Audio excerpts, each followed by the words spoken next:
Good evening and welcome to Nac Edition. I'm Cheyenne Gibbs. And I'm Alex Davis. On today's show, we visit with Deborah Maresca from AD Farms Bakery. Take a look at some of the events coming up at the library, a special look at Mardi Gras festivities, and more.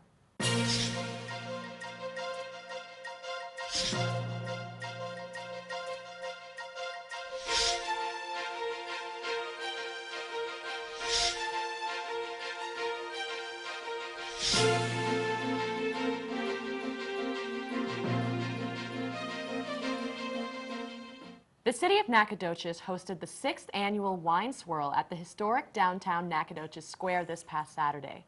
Here are Girian Walker and Christian Shaw giving us a deeper look.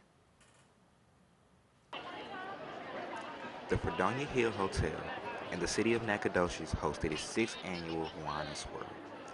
The theme this year was On Cloud Wine. This event showcased Texas wineries and regional and local food trucks right along the historic brick streets. With this being the second year in a row, the event has sold out. Attendees of the event had the opportunity to enjoy wine samples from Texas wineries, but attendees were also encouraged to purchase a glass and a bottle of their liking. When attendees first showed up, they received a wine glass for sampling the wine, a bag for their wine bottles, and they also received a wine passport, which allowed the attendants to swirl around downtown.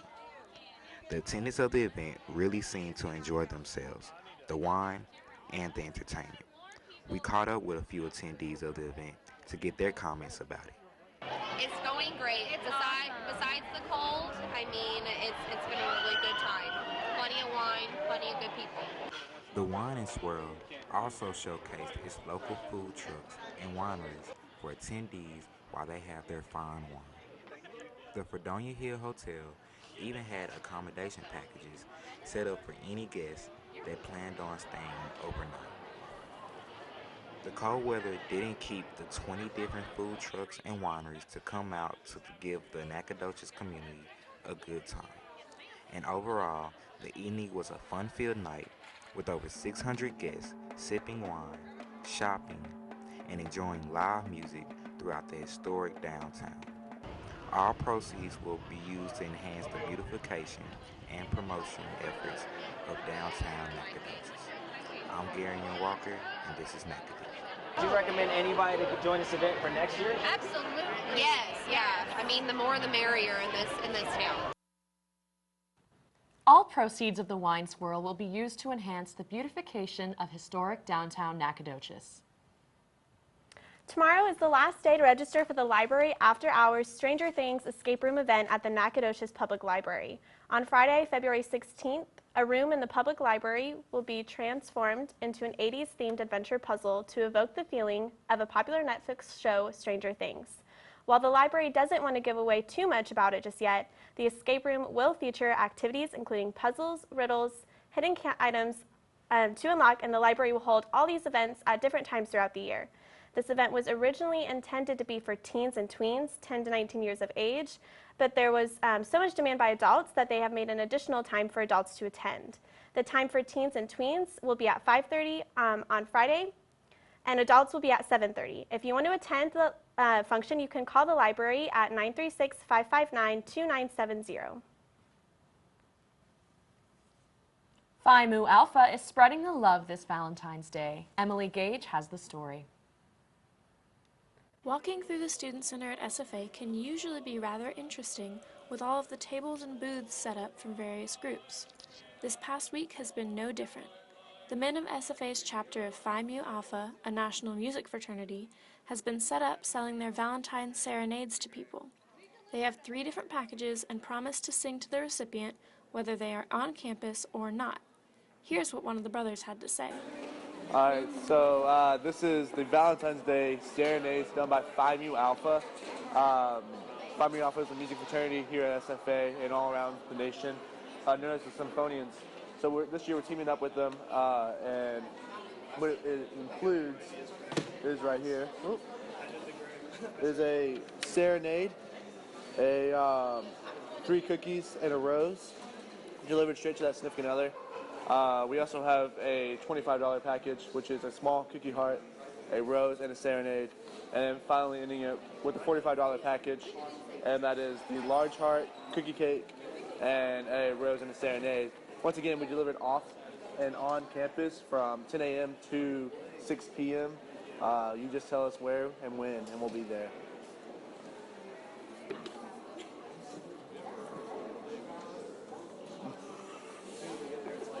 While most of their customers do purchase these packages for their significant others, some people decided to buy a serenade just for themselves. One girl even joked about sending it to herself from a secret admirer. The men of Phi Mu Alpha do these singing valentines every year on Valentine's Day, and while most of their deliveries are on campus, they will go sing to anyone off campus as well. If you didn't get to buy a serenade for your sweetheart this year, you can always surprise them next year with a song from Phi Mu Alpha.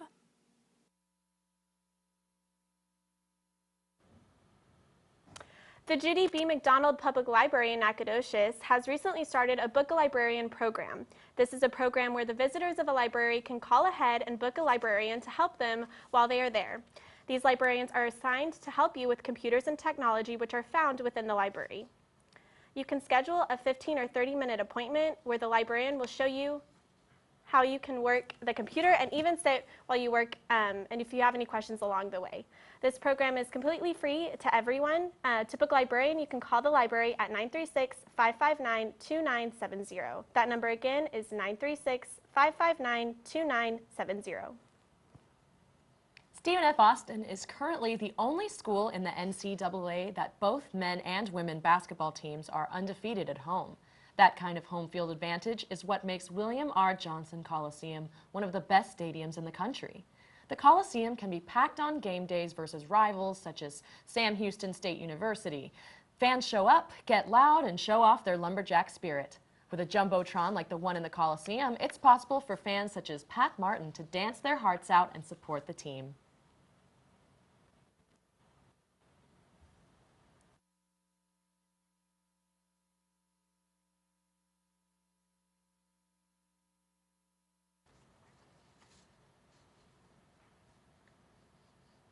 My husband now, his wife passed away, and we met in 2012, and he asked me to go to the ball games with him, and I'd never been to a basketball game before. So SFA basketball game and first And then they had the dance cam come on, and they were giving gift certificates if you won, and I thought I might as well give it a call. And it's been happening ever since. I've always been kind of energetic, so all my life, and so I don't want to get non-energetic, so I keep trying to do energetic things. We try to mingle with them as much as we can because we really enjoy it. And actually, the Lady Jacks, they have the adoption program where you adopt one for the season, and we do that. So. And usually Lady Jacks are like And sometimes she brings her friends too, so that's okay. We don't care how many. Up next, we will welcome a very special guest, Deborah Maresca. We will be right back.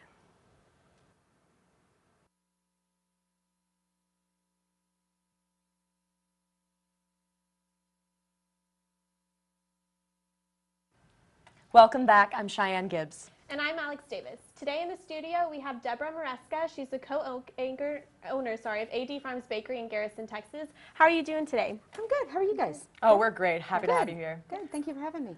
All right, so tell us a little bit about what you do and about your bakery. About what I do? Well, I bake. I'm a mother, and I have a talent for feeding my family and feeding those that I love.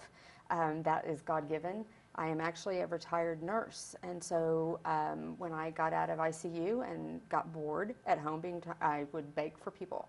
That turned into going to the Vineyard Church every week and doing communion and communion bread, and that went a step further, and I was told to, look, you really need to be selling this stuff. And I thought, I'm not qualified. You know, if you need an IV, I'm your girl, but, you know, not a pipe. We went ahead and just kind of took a step of faith and jumped into it. And we got hooked up with the Nacogdoches Farmers Market, which is an amazing group of people. And it's been on ever since. It's just been wonderful. That's awesome. There's like, people say if you do what you love, you'll never work a day in your life. Is that true for you? Most of the time. Oh. Most of the time. At Holidays? Holidays, actually holidays are fun. Holidays, people get together and they love the people usually that are sitting at their table, even though we all laugh about family. You know, usually generally love them. So you want to present something nice. And so I can kind of get into that, and I really want them to be proud of what they're actually paying their hard-earned money for. So holidays don't bother me very much.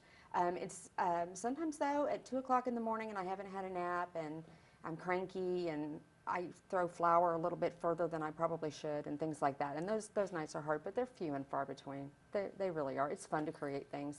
So what's your most popular product that people come in for? Either the jalapeno and cheese bread or the apple pie.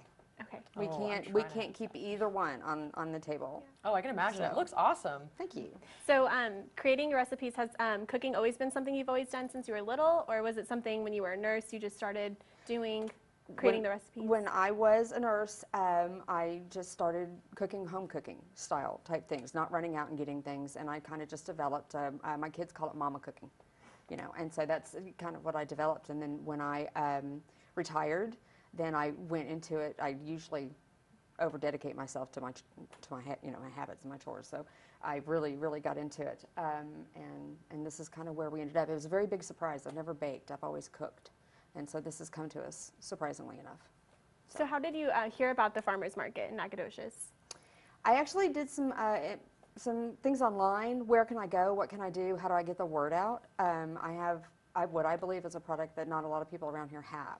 And so one of the things that kept coming up most and most is the Nacogdoches Farmers Market. I met and talked with the director, and we had to go before the board and all that. I have been so gifted in that because those are amazing people.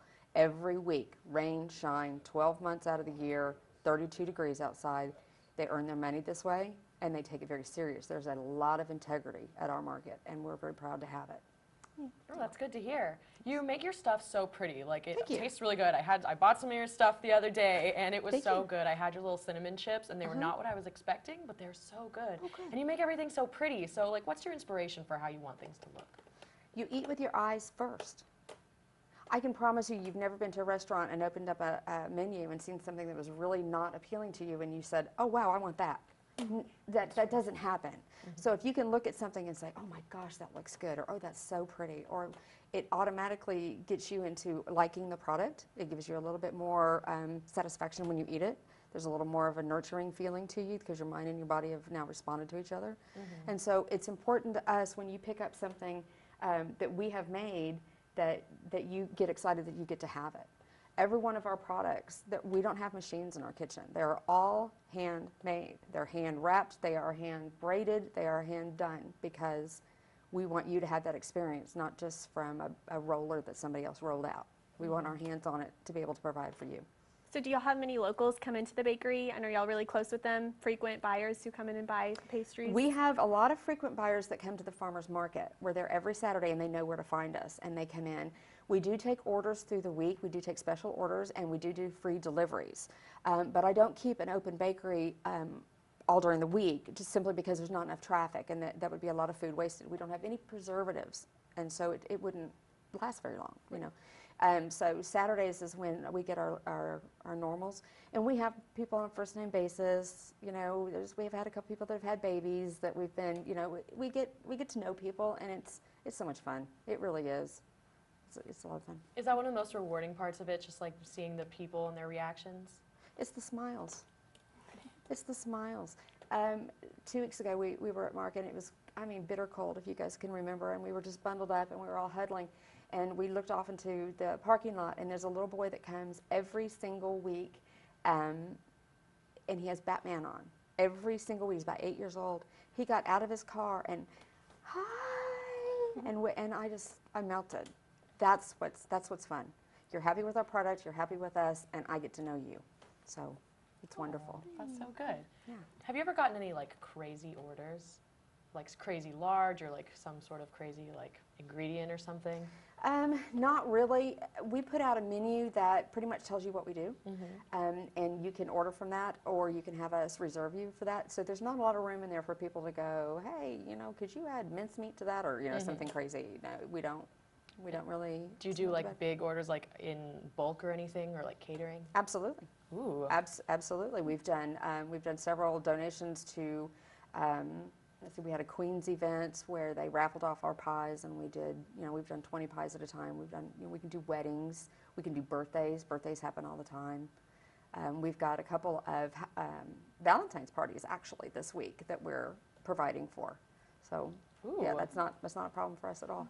So is there any future of expanding the bakery or going to other farmers markets? Oh, Lord, I hope so. I hope so. It's been such a great experience. We love our community in Garrison, and we really love our community in Nacogdoches at the farmers market. We're waiting to be told when to go big and when to go on, and it's coming on slow and sure. And I have confidence that we'll know when the right time to go is. Well, thank you so much, Deborah. It's been a pleasure having you on the show and showing us all your products. Make sure that you tune in next week for another interview, and thank you again. Thank you so much for having me. Thanks. All right, coming up, Logan shows us the news in sports, including a possible Johnny Manziel comeback. We will be right back.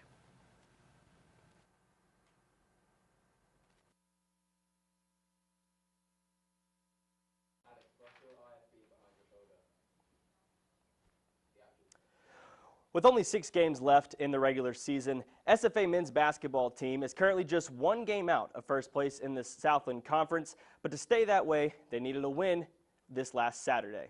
Let's take a look. Stephen F. Austin, Northwestern State, first quarter. Leon Gilmore with the reverse layup. He gives them the early lead. Then TJ Holyfield with the contested layup. He finished the game with 13 points. But the story of this game was Shannon Bogues, right there with a nice step back jump shot. Then Ivan Kinnett kicks it out to Shannon Bogues, who nails the 3-point shot. Kinnett had 6 assists. Here's another one to Shannon Bogues, who knocks the shot down as the shot clock is expiring. Couple possessions later, guess who again? It's Shannon Bogues. He was 5 for 5 at this point in the game, and it was just that kind of night for Shannon. He outscored Northwestern by himself in the first half, 24-21, and he was perfect in the first half in field goals. And that didn't stop after that. Here in the second half, Aaron Augustin drives, dishes it to Shannon Bogues, who lays it in. And here is possibly the best play of the game. Bogues drives baseline and slams it in. He finished with 35 points, a career high, and SFA wins 97-50. So if you look at the conference standing, SFA is currently in 5th place, but just 1 game back. So they're looking to get into that, and they have a game tonight against Texas A&M Commerce. Well, Johnny Manziel is attempting a comeback. The former Heisman Trophy winner, who most recently played in 2015 for the Cleveland Browns, was offered a deal by the Hamilton Tiger Cats of the Canadian Football League. Although there is an offer on the table, Manziel is holding out for another shot in the NFL. In an interview with ABC News, Manziel stated, "I'm watching other guys do what I want to be doing, and I'm sitting on the couch being a loser." Manziel went on to say that he has been diagnosed with bipolar disorder and that he is completely sober at this time, and that's what a lot of NFL teams are looking at. But there's no word if any NFL team has pursued a contract with Manziel, but he did say he wants to be playing come this fall. Well, preparation for the upcoming football season has begun, and SFA is already off to a great start to the 2018 season. Although official kickoff is over 6 months away, college football is already in full swing. National Signing Day was February 7th, and the Lumberjacks football team will be welcoming 23 new athletes to its roster come this fall. Of those 23, 7 play in the defensive backfield, which seemed to be a point of emphasis in this recruiting class. SFA ranked 9th in pass defense efficiency and allowed an average of 230 yards passing in the Southland Conference last season. But perhaps the most interesting news to come out of National Signing Day is the arrival of 2 new quarterbacks to the program. Incoming freshman Cam Arnold and University of Texas transfer Josh Covey will join Foster Sawyer, Jake Blumrick, and Zach Smith on the quarterback depth chart. Here is head coach Clint Conk on what to expect from the quarterback competition. Highly competitive. Well, first of all, Foster, Foster was 2-1 as a starter. It was a pretty significant knee injury there that knocked his season out. We have 2 other young men that play. We brought in Josh Foster's going to be limited. He knows that this spring, and it's going to give us an opportunity to work with the other 3 young men we have on campus, and then looking forward to bringing another young man in, later this summer. 24/7 Sports, SFA has the #1 recruiting class in the Southland Conference for this year. SFA begins their spring ball on March 22nd and will open up the 2018 season against Mississippi State on September 1st. Cheyenne, Alex, back to you. Thanks so much for joining us. We'll leave you with this. Mardi Gras has started for the southern part of the country. Our own Samaria Boyd was able to attend some of the festivities over the weekend. I'm Cheyenne Gibbs. And I'm Alex Davis. And we'll see you next time on Nac Edition.